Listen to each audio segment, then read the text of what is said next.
बिस्मिल्लाहिर्रहमानिर्रहीम। अस्सलाम वालेकुम नाज़रीन, प्रोग्राम न्यूज़ रूम में खुशामदीद। मैं हूँ आपके साथ सुमेरा मिर्ज़ा। प्रोग्राम की हेडलाइंस शामिल करते हैं, फिर वापस आते हैं।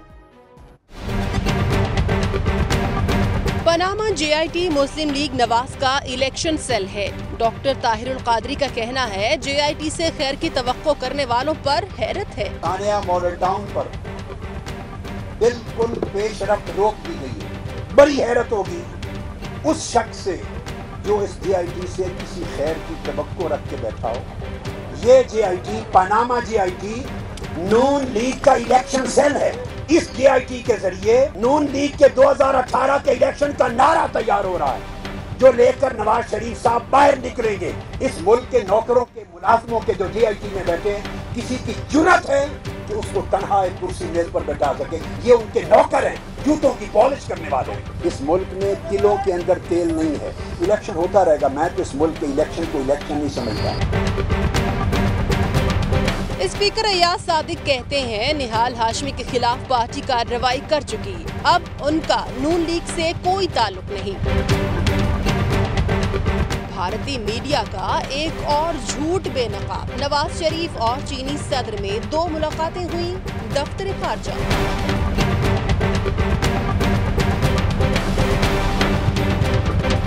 गुफ्तगू में साथ है लाहौर स्टूडियो से जनाब आरिफ निज़ामी साहब, और इस्लामाबाद स्टूडियो से हमारा साथ देंगे इजहारुल हक साहब और खावर घुमन साहब।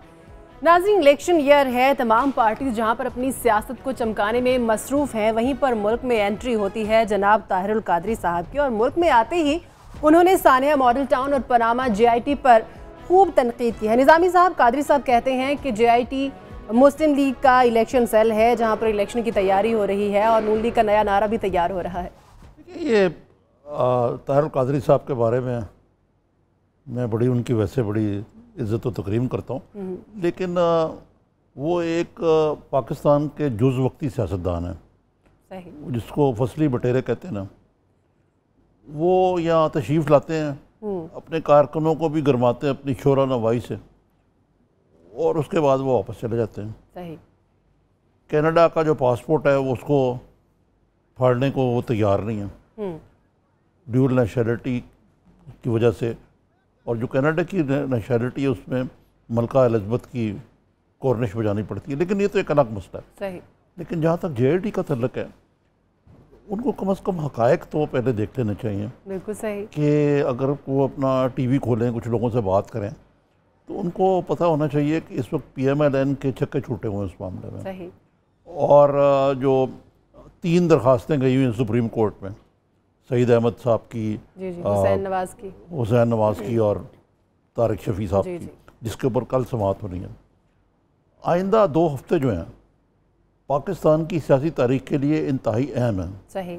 मेरे नज़दीक बिल्कुल सही। इसमें जो चीज़ें सामने आने की हैं, वो नवाज शरीफ साहब को किस अंदाज से JIT इंटेरोगेट करती। जो अब हार्ड पार्ट है वो है, वो चोटी के ऊपर पहुंचने वाले। सही।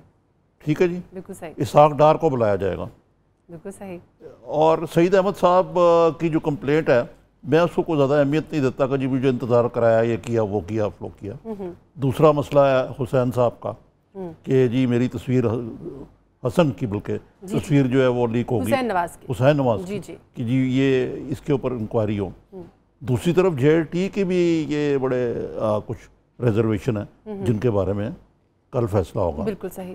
लेकिन जो असल बात है वो ये है कि JIT एक बहुत ही अहम मोड़ पर आ चुकी है। नवाज शरीफ को बुलाया जाएगा नामी साहब? जी, मेरा तो ख्याल है किसी न किसी तरीके से अगर नवाज शरीफ को वो क्वेश्चन नहीं करते या इंटेरोगेट नहीं करते या जो कुछ नहीं करते, तो JIT तो फिर नामुकम्मल रहेगी ना। बिल्कुल सही। तो वो इसको महज ये कहना, फिर जो 13 सवाल दिए थे सुप्रीम कोर्ट ने, जी जी, उनके कोई जवाब नहीं मिल रहे अभी। सिरा पकड़ने की कोशिश की जा रही है। गल्फ स्टील, अल अजीज़ा स्टील, गल्फ स्टील तो वहाँ थी UAE में, और ये दूसरी वाली जद्दा में। जी जी। और वालिद साहब के जो मरहूम के ज़माने में जो प्रॉपर्टी हुई थी। अब मसला ये है कि हम ये बाकी बाहर के मुल्कों से ये चीज़ें लेने में JIT को मुश्किलात आ रही, जिनका वो कल जिक्र करेंगे। बिल्कुल सही। क्योंकि बाहर के ममालिक से जिनसे पाकिस्तान की म्यूचुअल लीगल हिस्ट्री नहीं है, वो बड़ा मुश्किल हो जाता है उनकी तरफ से डेटा आना। आप इस पे मिसाल लें, आप परवेज़ मुशर्रफ की, अल्ताफ़ हुसैन की, कि हमें कुछ नहीं हासिल हो सका।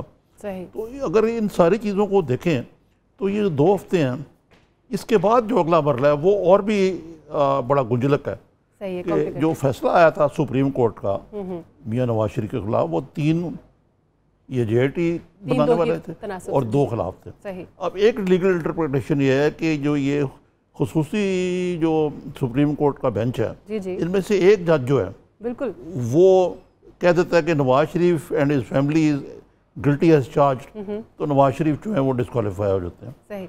दूसरी इंटरप्रिटेशन ये है कि ये JIT की बेसिस पे सुप्रीम कोर्ट को नया खुसूसी बेंच बना दे। तो अभी बहुत सारे मरले तय करना बाकी हैं। ठीक है। लेकिन ये कह देना कि ये रबर स्टैंप है, ये ऐसा नहीं है। देखिए, यकीनन बात ये है, जो ये इतना ज़्यादा घबराहट है, आबिद शेर अली की कल बात कर रही थी, बाकी हजरात, इनको अंदर की बात पता है कि अंदर क्या सवाल होते हैं। बिल्कुल सही।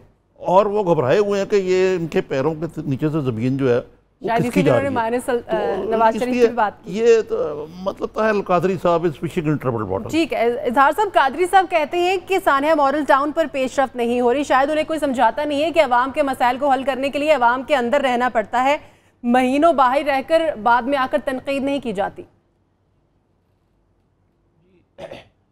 ताहिर कादरी साहब का जो बयान है JIT के बारे में और मॉडल टाउन के बारे में, उसकी कोई हैसियत नहीं है। मैं नहीं समझता कि उसे इम्पोर्टेंस दी जाए और उसको सीरियसली भी लेना चाहिए। ये मैं इनको ईस्ट इंडिया कंपनी लीडर्स कहता हूँ, अल्ताफ़ हुसैन, ताहिर कादरी और पार्टली जरदारी साहब भी और बिलावल साहब भी, जो हर वक्त बाहर भागे रहते हैं। वैसे तो हमारा शाही ख़ानदान जो है, वज़ीर आज़म साहब, ये लोग भी जब छींक आती है तो इनकी बेसिस भी लंदन है। सही। लेकिन सबसे ज़्यादा जो सितम ज़रीफ़ी है और मज़े का खेज सूरत हाल है, वो इन सब लीडरों में ताहिर कादरी साहब की है। ये इससे ये भी साबित होता है कि हमारे अवाम कितने बोधे हैं, कितने नाइव हैं और कितने कमज़ोर हैं। ये बाहर रहते हैं, जेट सेट इनकी लाइफ है, एक जहाज से निकलते हैं दूसरे जहाज में जाते हैं। कनाडा में ये उस हिस्से में रहते हैं जिसको दुनिया की जन्नत कहा जाता है। वो जो एक मिसाल है कि एक हवाई जहाज़ हिचकोले खा रहा था, तो एक आवाज़ आ रही थी कि जनाब सवारियां जो हैं वो बिल्कुल न घबराएं, आपका जहाज़ बिल्कुल ठीक ठाक है, आप नीचे देखें समुंदर में एक कश्ती है, मैं उसमें से बोल रहा हूँ। तो ये जहाज़ से बाहर एक कश्ती में से बोल रहे होते हैं और लोगों से इनकी क्या हैसियत है।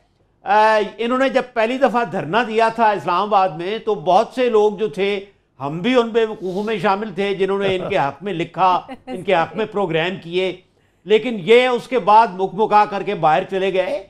ये सिर्फ एक कमर्शियल इनका सिलसिला है। और यहाँ एक और पॉइंट निकलता है जी। वो ये है, और वो बहुत ही काबिल रहम पॉइंट है, कि मजहब के नाम पर पाकिस्तान में आप लोगों से कुछ भी करा सकते हैं। बिल्कुल सही कहा। अभी आप देखें, मैं हैरान हो रहा था कि कल जब ये आए तो लोग इनके अवाम जत्थों की सूरत में, और काफी हुजूम था इनको रिसीव करने के लिए। तो हमारे अवाम को मजहब की बुनियाद पर एक्सप्लॉइट करना और उनके जज्बात को मुश्तइल करना, ये बहुत आसान है।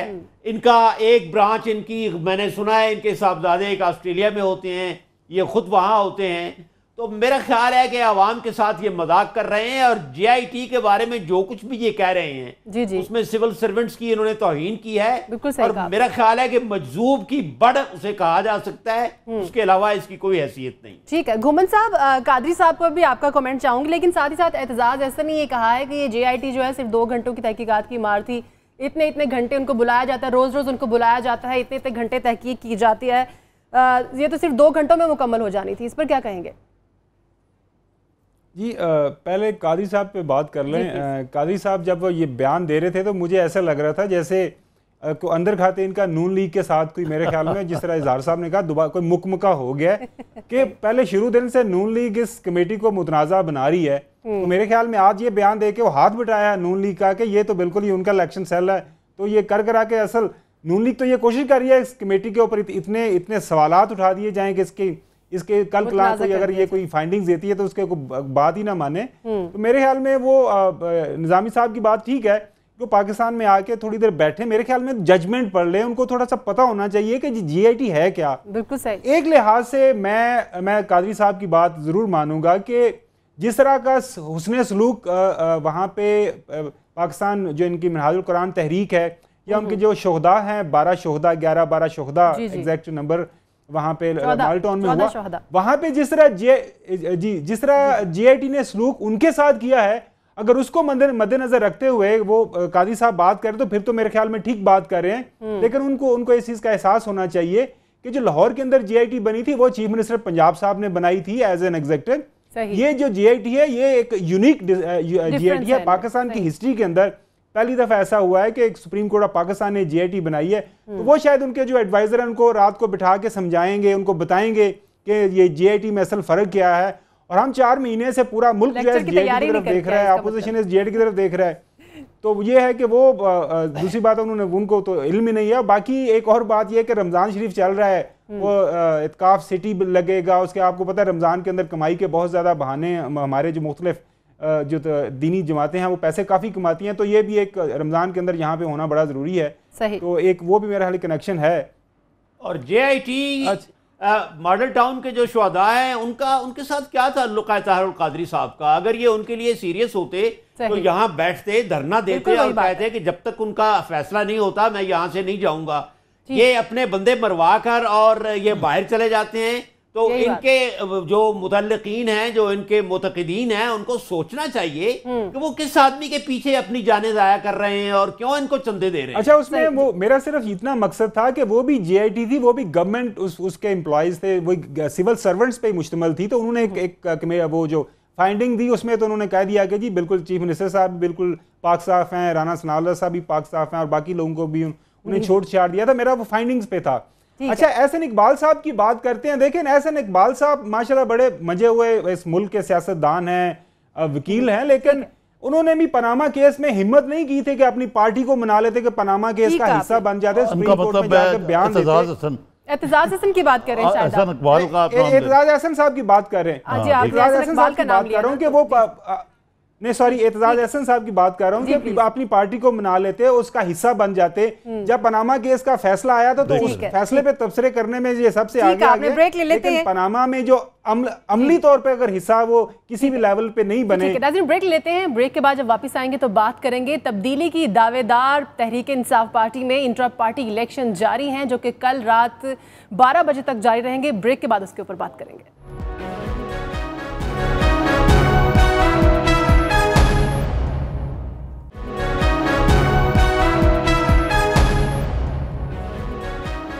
ब्रेक के बाद खुशामदीद नाज़रीन। निज़ामी साहब, इंट्रा पार्टी इलेक्शन होने जा रहे हैं। PTI के जो इलेक्शन का तरीकाकार वज़ा किया गया है उस पर मैं आपका थोड़ा सा एनालिसिस चाहती हूँ। कि पाकिस्तान में जो पार्टी इलेक्शंस हैं वो बहज़ गोरख धंधा होते हैं। यानी उनका मकसद होता है कि बिल्कुल ही आप मोहर तस्दीक सब कर दें। सही। और उसके हवाले से मरूसी क्योंकि क़यादतें हैं और ना भी हों, मुस्लिम PMLQ जो कुजलिंग पार्टी थी उससे क्या इलेक्शन थे, सही। पीपल्स पार्टी के क्या इलेक्शन है, मुस्लिम लीग के पता ही नहीं हमें क्या प्रोसेस है। बिल्कुल सही। बहरहाल आप क्रेडिट देना चाहिए PTI को कि उन्होंने कम अज़ कम अगरचे इस इलेक्शन का रिजल्ट भी फॉरगॉन कंक्लूजन है कि क्या होगा। एक तरफ इंसाफ पैनल है और दूसरी तरफ कोई नेक मोहम्मद साहब है, उनका एहतसाब पैनल है। लेकिन इस दफ़ा PTI ने पिछली दफ़ा के जो इलेक्शन थे जो कि कलअदम हो गए थे के मुकाबले में ये एक नया चीज़ की है कि आप इंडिविजुअल्स को वोट नहीं दे रहे, आप वोट दे रहे हैं पैनल्स को, ताकि जो बाद में ग्रुप बंदी थी ना वो ना हो। और जो इमरान खान साहब का चैनल है इंसाफ पैनल जिसमें जहांगीर तरीन भी है, शाह महमूद कुरैशी भी है गालिबन, ये सुरखरू होगा और होना भी चाहिए।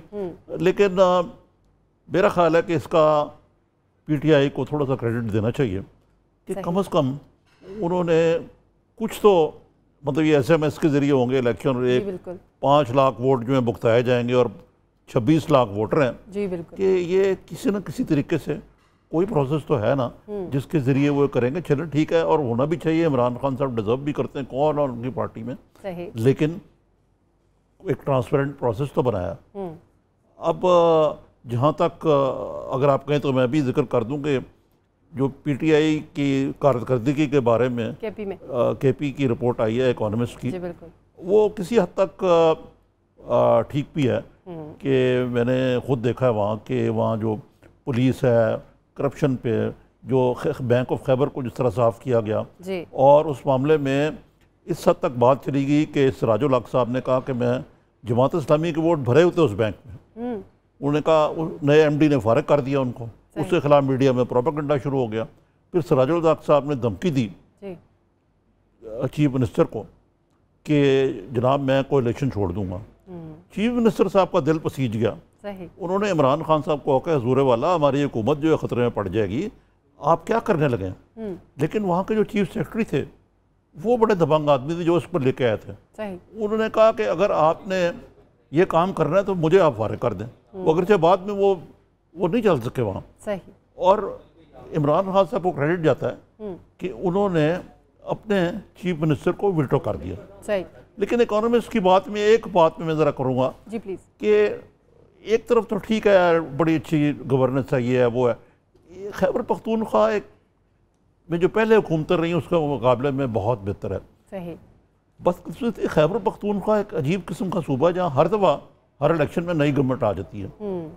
अब एक और चीज़ जो मेरे लिए ज़रा थोड़ी सी काबिल गौर है कि एक तरफ तो बड़ी अच्छी बात है, लेकिन उसका क्रेडिट इमरान खान और उनकी टीम को जाता है, परवेज खटक साहब की जगह जाता है। लेकिन वही जो बाकी मुल्क में सियासतदानों का हाल है, इन्होंने को अपने अहले खाना, अपने ब्रदर इन लॉ, भाई शाही, कुछ 6 बंदे जो हैं उनको घुसाया हुआ है मुख्तलिफ असेंबली के अंदर खैबर पख्तूनख्वा में इधर उधर। तो वो बात ज़रा मुझे जो खान साहब का एक अपना स्टाइल है अबव मेरिट, अबव बोर्ड होने का, उससे नहीं लगा खाता। जी ठीक है जी, इजहार साहब आप क्या कहना चाहेंगे इस पर? मैं ये अर्ज़ करना चाहता हूँ कि ये ठीक है, निज़ामी साहब ने जो थोड़ा सा वेटेज दिया है इमरान खान की इंट्रा पार्टी इलेक्शन को, दूसरी पार्टियों के निस्बत तो ये गनीमत है कि इलेक्शन हो रहे हैं जी। लेकिन देखिए, हमें इस पर कनात नहीं करनी चाहिए और हमें अपना जो गोल है जमहूरी पार्टियों के अंदर इलेक्शन का और पार्टियों के अंदर जमहूरियत का, हमें अपना गोल जो है वो ऊंचा रखना चाहिए और हमें ये देखना चाहिए कि जो दूसरे मगरबी जमहूरी ममालिक हैं उनमें क्या होता है। अब 1980 से लेके अब तक अगर आप टोरी पार्टी का यूके में या उनकी लेबर पार्टी का देखें तो 6-6, 7-7, 9-9 लीडर। अब थेचर जो थी वो 1975 में बनी कंजर्वेटिव पार्टी की हेड, तो उसके बाद अब जो थेरेसा मे हैं तो इनके दरमियान में 6-7 लीडर आए हैं। सही। तो मुझे इमरान खान की जो पार्टी के इलेक्शन है वो थोड़े थोड़े, माफ कीजिएगा, MQM की इलेक्शन की तरह लगते हैं। वहां भी इलेक्शन होते थे, वो मिडिल क्लास का नारा लगाते थे, लेकिन अल्ताफ हुसैन साहब ऊपर होते थे। अभी हम तब उस वक्त मानेंगे जब इमरान खान की रिप्लेसमेंट होगी।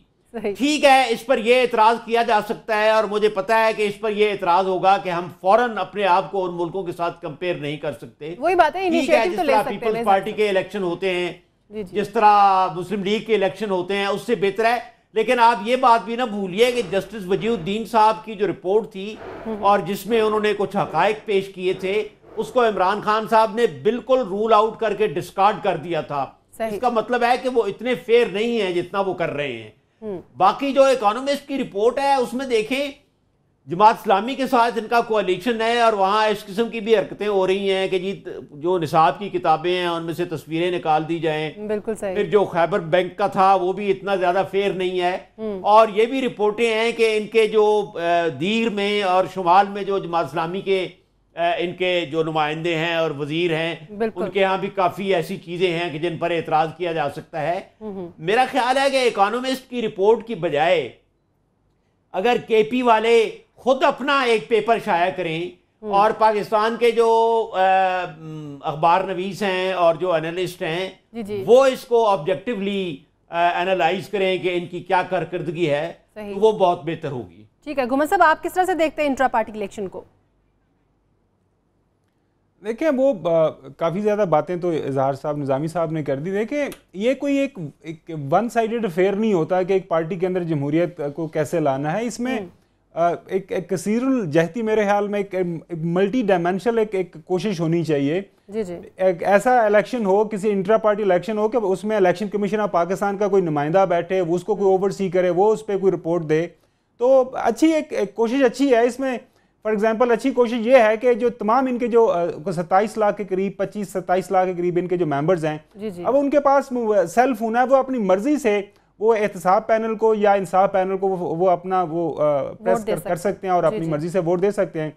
अगर वो इनके खिलाफ देना चाहते हैं, अदम एतमाद करना चाहते हैं इमरान खान साहब के अगेंस्ट, तो बहुत सारे लोगों को उनको अभी जो कुछ लोग लेके आए हैं पाकिस्तान पीपल्स पार्टी से, अगर इख्तलाफ है तो आप उससे वो एक उनके अगेंस्ट वोट करके थोड़ा सा आप एक मैसेज जा सकता है कि जी हम आपकी इस सियासत से आप बिल्कुल एग्री नहीं करते, तो नंबर ऑफ वोट्स अगर उनके अगेंस्ट जितने आते हैं तो उससे उनको भी थोड़ा सा अंदाजा हो जाएगा। मेरे ख्याल में एक अच्छी कोशिश है और इसको आने वाले वक्तों के अंदर इसको अच्छा इंप्रूव किया जाएगा। ठीक है, जहां तक बात आ गई जस्टिस वजीउद्दीन की जो बात थी कि इजहार साहब ने उस रिपोर्ट के बाद जब सारे के सारे जो ऑफिस बेरे से उनको एक दफा हटा दिया गया था, उसके बाद फिर कुल चपकलस चली, जस्टिस साहब कुछ मांगना चाह रहे थे, उसके बाद पार्टी नहीं देना चाह रही थी, वो एक लंबी कहानी है, फिर किसी दिन इस पे बात कर लेंगे। ठीक है, अब आते हैं केपी के अंदर जो चेंजेस हो रही हैं। देखें, अब मीडिया बहुत इंडिपेंडेंट है, वाइब्रेंट हो गया। हम क्यों चाहेंगे कि केपी हुकूमत हमें कोई एक वाइट पेपर हमें छाप के दे और हमें बताए कि हमने ये किया है। वहां पे मीडिया आजाद है, लोग वहां पे जाके देखें, तबसरा करें। और वहां पे से जो रिपोर्ट्स आ रही हैं, एक अच्छी बात जो मुझे लग रही है, वहां पे कुछ दोस्तों से बात होती है, वो ये कि वहां पे हॉस्पिटल्स और स्कूलों के अंदर जो हाजिरी है डॉक्टर्स की और असातिज़ा की, वो बिल्कुल 100% कर दी गई है। वहां पे बायोमेट्रिक बेस्ड सिस्टम लग गया है। अब ऐसा नहीं है कि जिस तरह हमारे यहाँ इजहार साहब ने पिछले दिनों जिक्र किया कि इनके गाँव के अंदर स्कूल है, वहाँ पे 3 मास्टर्स हैं, कोई मास्टर स्कूल जाता ही नहीं है, वो अपने कामों काज में लगे रहते हैं। सही। यहाँ पे हाजिरी है वो कंफर्म कर दी गई है। अब लोग वहाँ पे स्कूलों के अंदर बच्चे जा रहे हैं। इस रिपोर्ट के अंदर जो इकोनॉमिस्ट की रिपोर्ट है, उसमें एक चीज़ जो बताई गई है कि पब्लिक सेक्टर हॉस्पिटल्स के अंदर पिछले साल के मुताबिक इस साल जो है पेशेंट्स डबल आए हैं। लोग अब वापस आ रहे हैं, अब स्पेशलिस्ट बाहर से लोग छोड़ के वहाँ पे आके नौकरियाँ कर रहे हैं। कुछ सर्विस स्ट्रक्चर उन्होंने इंप्रूव किया है पब्लिक प्राइवेट सेक्टर का। तो जब हम कंपैरिजन करते हैं पंजाब गवर्नमेंट के साथ, पंजाब गवर्नमेंट में अब 2008 से नून लीग माशाल्लाह बरसर इक़्तिदार है, तो वो हमें एजुकेशन सेक्टर और हेल्थ सेक्टर में वो चीज़ें नज़र नहीं आती। ठीक है, अगेन ये वोटर्स के पास एक राइट होगा, नेक्स्ट इलेक्शन होंगे, वो अगर मुनासिब समझेंगे, बिल्कुल सही है, वो अपना राइट, साहब अच्छा काम करिए तो उनको वोट देंगे और अदरवाइज उनको रिजेक्ट कर देंगे। ठीक है, साहब आप कमेंट कर दीजिए। मैं सिर्फ ये अर्ज करना चाहता था कि इजहार साहब ने दुरुस्त कहा कि गनीमत है। मैं भी रिलेटिव सेंस से बात कर रहा था कि 2 पैनल बने, वहाँ इलेक्शन तो हो रहे हैं ना। बात यह है कि पीटीआई में 2 तरह के हजरात हैं। एक वो हजरात हैं जो अब शामिल हो रहे हैं, उसमें इस पर मैं ब्रेक के बाद बात करूँगा। एक वो हैं जो कि आइडियलिस्ट हैं, जो सियासत में कभी रहे नहीं, जैसे वजीउद्दीन साहब, ये जिस तरह भुट्टो साहब के होते वो जय रहीम और ये लोग थे, डॉक्टर मुबशर थे। अब जो आइडियलॉग्स हैं वो थोड़े से ज़रा मायूस हैं। अब इमरान खान साहब को बतौर लीडर एक दरमियानी रास्ता चुनना और उन्होंने ये चुना। ठीक है, अब बाकी रहा एक मसला जो है भरे सगीर से तल्लुक़ रखता है कि ठीक कह रहे हैं इजहार साहब, लेकिन आया आप इमेजिन कर सकते हैं पीटीआई माइनस इमरान खान? बिल्कुल भी नहीं। नवाज लीग, इसका नून ही नवाज का है, Nawaz league, Bilawal Bhutto family minus PPP. ये हमारी एक तो मरूसी सियासत है, एक सियासत जो है वो जातियात के इर्द गिर्द घूमती है। बिल्कुल सही कहा। खान साहब ही खान साहब हैं, सही है। मियाँ साहब दिनारे वजनगे सबसे भारी है जरदारी। तो ये जो चीज़ें हैं और इनको ज़रा हमारे जो मरूजी हालात हैं उसकी वजह से देखें तो ठीक है, ये इलेक्शन हो गए हैं, कुछ ना कुछ एक इनिशिएटिव तो लिया। ठीक है, ब्रेक ले लेते हैं नाज़रीन। ब्रेक के बाद जब वापस आएंगे तो बात करेंगे कि पीटीआई में जो लोग शामिल हो रहे हैं, खासतौर पर पाकिस्तान पीपल्स पार्टी से जो लोग आके शामिल हो रहे हैं, कौन सा ऐसा मेन सोर्स है जिसकी वजह से ये शमूलियत हो रही है। और हम अपने एनालिस्ट से ये भी जानने की कोशिश करेंगे कि क्या पाकिस्तान मुस्लिम लीग नून या पीपल्स पार्टी से कुछ मजीद लोग भी पीटीआई में शामिल होने जा रहे हैं या नहीं। ब्रेक के बाद वापस आते हैं।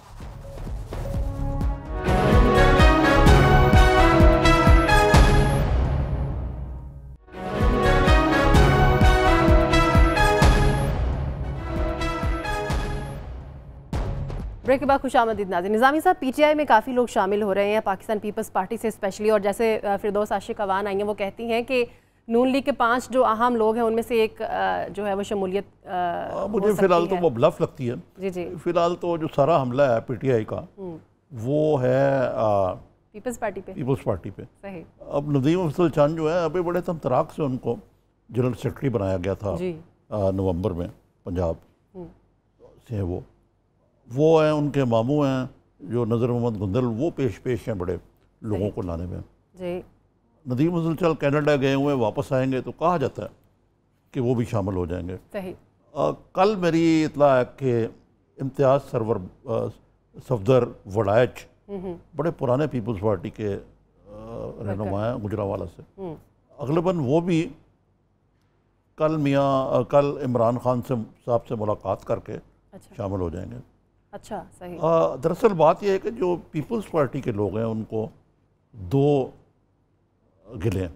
अच्छा। एक तो गिला ये है कि उनको बिल्कुल तनहा छोड़ दिया गया पंजाब में, लीडरशिप जो है ऐसे लगता है कि इंटरेस्टेड नहीं है, उनको अगले इलेक्शन में अंधेरा ही अंधेरा नज़र आ रहा है। सही। पीपीपी में। सही। दूसरे जो दिलचस्प बात है कि वो ये समझते हैं कि अभी भी मियाँ नवाज शरीफ का और जरदारी साहब का कोई मुकमका है दरून खाना, इससे बड़े वो डिमोरलाइज भी हैं। अच्छा। कि इस सारे मामले में अगर देखें तो, और जो ज़मीनी हक़ायक़ हैं वो भी कुछ थोड़ा सा इसी तरफ निशानदेही करते हैं। सही। और ये अब इन्हीं लोगों को बना के क्या कहना चाहिए, एक न्यूक्लियस सिंध पे बड़ा भरपूर हमला करने वाली है पीटीआई। अच्छा। मेरा ख्याल है वहाँ ज़रा मुश्किल होगा, क्योंकि वहाँ पे बड़े बड़े जागीरदार जो हैं वो पीपल्स पार्टी में शामिल हैं और अपना अयाशी भी कर रहे हैं। वहाँ पर वो बरसदार हुकूमत है, यहाँ पे वो एक बिल्कुल बेयार और मददगार पार्टी है। सही। लेकिन ये एक और बात मैं आपको बताता जाऊँ कि उनको हर जगह कामयाबी नहीं हो रही। अच्छा। मसलन जो कमरुज़्ज़मान कायरा है, किस से रब्ता किया, उन पे भी बड़ा जोर डाला गया। उन्होंने कहा भाई मैं इंफॉर्मेशन का सेक्रेटरी उनका या क्या है वो, तो मैं एकदम उधर चला जाऊँ तो मेरी क्या इज्जत रह जाएगी। अच्छा। तो वो उन्होंने माजरत कर दी। ठीक है। मेरी इतला के मुताबिक एतजाज़ हसन साहब पे भी बड़ा जोर डाला गया। अच्छा। जिसपे उन्होंने कहा कि यार अब मैं उम्र के उस हिस्से में हूँ जब मेरे लिए ये काम करना जो है ना, जो मैंने सारी ज़िंदगी नहीं किया, सही। बहुत मुश्किल है। अब मैं किताब लिखूँ और काम करूँ, ये काम अब मुझसे नहीं हो सकता। अच्छा। तो ये नहीं है कि इनको 100% सक्सेस हो रही है, लेकिन कोशिश कर रहे हैं इन्होंने। लेकिन एक बात है कि इन्होंने पंजाब में पीपीपी की बैक तोड़ दी है। बिल्कुल सही कहा।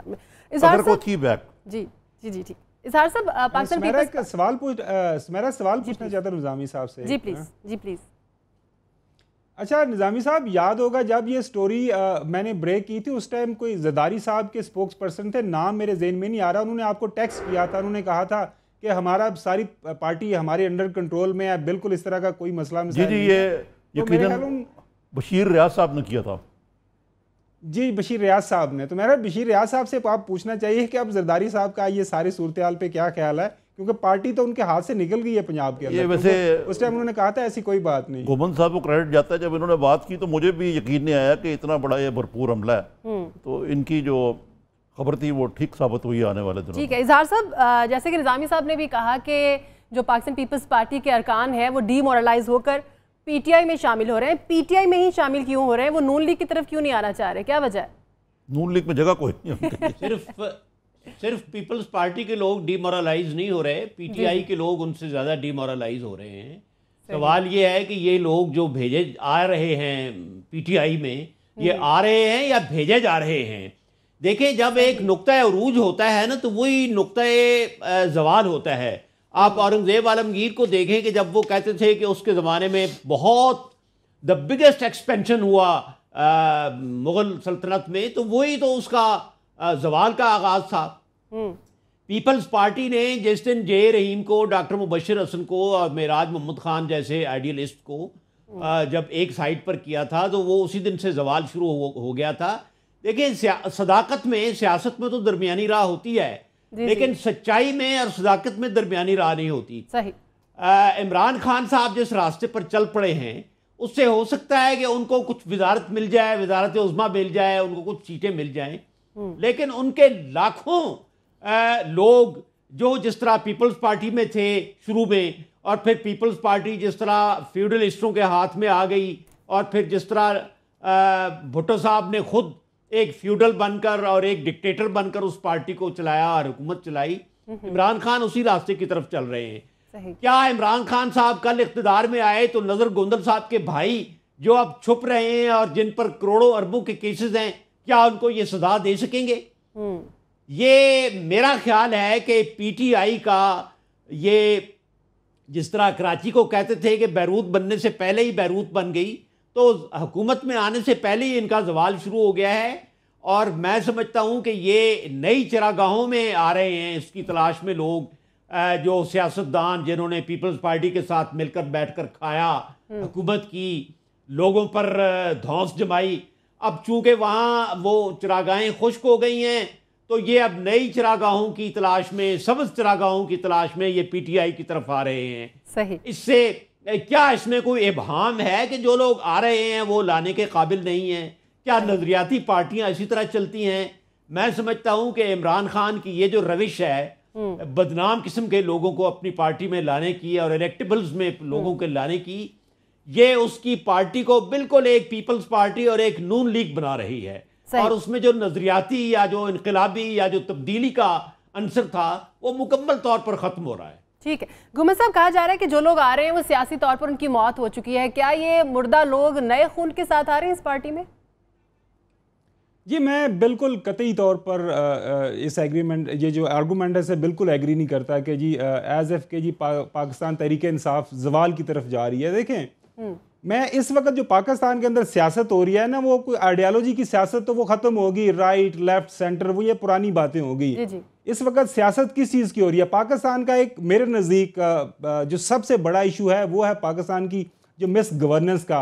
हमारी जो पहले 80s 90s की जो जनरेशन है उन्होंने इस मुल्क को फेल कर दिया है। सीधी सी बात है, कोई माने या ना माने, मुल्क इस टाइम बदतरीन जो है वो जिस तरह हालात को फेस कर रहा है, उसकी वजह यह बनी है कि हमने ये राइट लेफ्ट सेंटर की सियासत में पड़े रहे।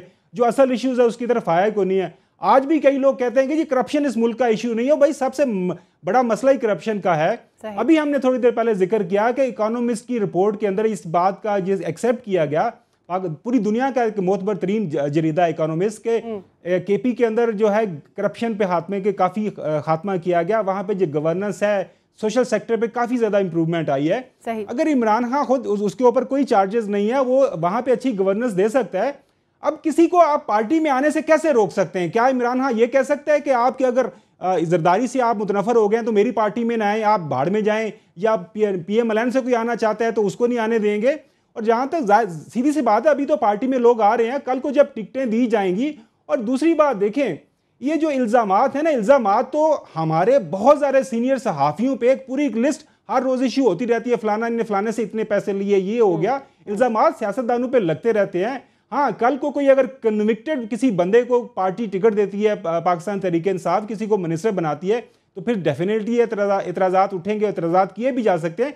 अभी इस मौके के अब अगर पीटीआई के अंदर लोग ज्वाइन करना चाह रहे हैं दूसरी पार्टीज के अंदर, अगर उन्हें सियासत करनी है तो बिस्मिल्लाह लोग आए। कल कला को जब हुकूमत में आएंगे, हम अभी पे क्यों उनके पार्टी में आएंगे, कोई ना कोई ओहदा तो मिलेगा ना उन्हें। घुमन साहब जी निजामी साहब, जब पार्टी देखें, जब पार्टी है तो पार्टी में लोग आएंगे, ज्वाइन करेंगे। कल कला को हम देखेंगे कि पार्टी को किस तरह चलाई जा रही है। साहब की बात से मैं जुज़वी तौर पे इत्तेफाक करता हूँ।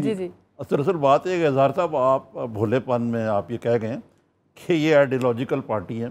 अब पार्टीज जो हैं सारी की सारी, वो जिसको कहते हैं ना एंड ऑफ हिस्ट्री, वो आइडियोलॉजी तो रही कोई नहीं है। आइडियोलॉजी ये है कि हम पावर में आएँ। खान साहब का ख्याल है कि वो पावर में आएंगे तो अपना, जैसे घुमन साहब ने कहा, अपना प्रोग्राम इम्प्लीमेंट करेंगे। और ये किसी ने बड़ी खूबसूरत फिक्रा कहा कि ड्राई क्लीनिंग की फैक्ट्री लगी हुई है जी। आप एक तरफ से डालें पीपल्स पार्टी का जो बाज़ार, जिस तरह फरदौस आशिक अवान है, उनके बड़े स्कैंडल हैं करप्शन वगैरह का मेरे इल्म में, वो एक तरफ से ड्राई क्लीन की मशीन में नहीं, सिर्फ वो गाड़ी कार वॉश नहीं होती है। कभी आपने देखा है अमेरिका में जाएँ तो वो गाड़ी जो है वो वॉश होकर दूसरी तरफ से बाहर निकल आती है। तो ये अब ड्राई क्लीन की मशीनें हैं कि भाई आप पीटीआई में गए। लेकिन जो असल मसला है ना वो ये होगा कि जो पहले आपने कहा ना कि पीटीआई के अंदर जो लोग मौजूद हैं मुख्तलिफ कॉन्स्टिट्यूंसीज में, जब टिकट देने का मरला आएगा तो खासी मुश्किल पैदा होगी खान साहब के लिए। और मेरे ख्याल से वो फैसला करेंगे, मैंने इस पे कमेंट देना है सुमेरा, वो फैसला करेंगे कॉन्स्टिट्यूंसी जहाँ विनेबल कैंडिडेट होगा ना उसको टिकट। ठीक है इजाज़ साहब, आप भी शार्प कमेंट कर दीजिए, फिर ब्रेक लेना। जी, आइडियोलॉजी से मेरी मुराद राइट लेफ्ट की आइडियोलॉजी नहीं थी, मेरी मुराद थी कि वो तब्दीली का नारा चाहते हैं। और ये जो निजामी साहब ने कहा है कि अब वो पीटीआई भी दूसरी पार्टियों की तरह है, तो उन्होंने मेरी बात की तस्दीक कर दी है। बिल्कुल पीटीआई ने जो रास्ता चुना था उससे हट गई है और अब वो नून लीग और पीपल्स पार्टी की तरह है। नक्शे कदम पे और चल पड़ी। दूसरा ये है कि जो लोग आ रहे हैं वो टिकट के वादे पे आ रहे हैं, वो इतने बेवकूफ और इतने कच्चे नहीं हैं। आप देख लीजिएगा, फिरदौस आशिक अवान को भी टिकट मिलेगा, गोंदल साहब को भी टिकट मिलेगा, और नजर गोंदल साहब इलेक्ट होने के बाद, हुकूमत में आने के बाद सबसे पहले अपने उस भाई को बचाएंगे। निजामी साहब को भी कमेंट लेते हैं, मुझे ब्रेक की जानिब जाना है। इजहार साहब, अगर खान साहब आपका मशवरा मान लें तो इलेक्शन हार जाएंगे। ठीक है, ब्रेक ले लेते हैं नाज़रीन। ब्रेक के बाद जब वापस आएंगे तो बात करेंगे कि भारत हर मौके पर पाकिस्तान के खिलाफ प्रोपेगेंडा करने से बाज नहीं आता, कोई मौका हाथ से जाने नहीं देता। हाल ही में उसने एक प्रोपेगेंडा किया है कि वजीर आजम की मुलाकात नहीं हुई है चीनी सदर से, लेकिन दफ्तर खारजा की तरफ से उसकी क्लियरेंस दे दी गई। और साथ ही साथ जो एलामिया जारी हुआ अफगानिस्तान के जो सदर हैं अशरफ गनी और वजीर आजम नवाज शरीफ की मुलाकात का, उस पर भी बात करेंगे ब्रेक के बाद।